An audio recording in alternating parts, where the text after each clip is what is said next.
காங்கிரஸ் செஞ்சு கட்டி சுவரா குட்டி சுவரா போனது போல நாங்க தமிழ்நாட்டு ஆண்டோன்னு வேற பேசிக்கிட்டு இருந்தாங்க. இப்போ இந்த ஜோதிமணி இந்த விருதுநகர் எம்பிலாம் திமுக கூட்டிலிருந்து எங்களை வெளியே அனுப்பி பாருங்க, நாங்க தாவேக்க குடைச்சது தமிழ்நாட்டு ஆள போறோம்னாங்க. போய்தான் பாரு, போயிருக்க வேண்டியதானே.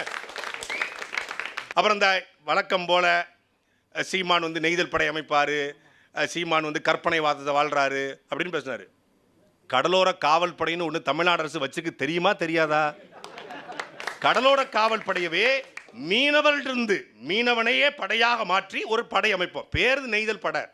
அவனை பாதுகாக்க எப்படி கடலோர காவல் படை, நீ எவ்வளவு மண்ணெண்ணெய் கொண்டு போற, எவ்வளவு டீசல் கொண்டு போற, எவ்வளவு உணவு கொண்டு போற பரிசோதிக்க இருக்கு. இப்போ அவன் தன்னை தற்காத்து கொள்ள கேரள அரசு இது போல மீனவர்களை கொண்டே ஒரு படையை உருவாக்கி இருக்கு. கேரளாவில் இருக்கக்கூடிய எதிர்கட்சி காங்கிரஸ் போய் கேட்டு பாருங்க, போய் கேட்டதால தெரியும். குண்டுச்சட்டிலே குதிரை ஓட்டுறது. கல்வி கண்டிருந்த காமராஜரை தலைவராக கொண்ட அல்புகாரி பேசுறாரு.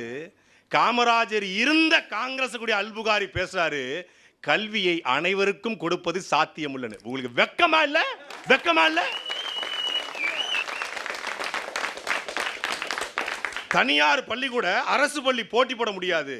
இன்னைக்கு தமிழ்நாடு அரசுடைய பட்ஜெட், பள்ளிக்கல்வித்துறை பட்ஜெட் 45,000 கோடி. முதல் ஆண்டு 43,000 கோடி, கடைசியாக 45,000 கோடி. 5 ஆண்டுகளை கிட்டத்தட்ட 2 லட்சம் கோடி பள்ளிக்கல்வித்துறைக்கு பட்ஜெட் போடப்பட்டு 2 லட்சம் கோடி.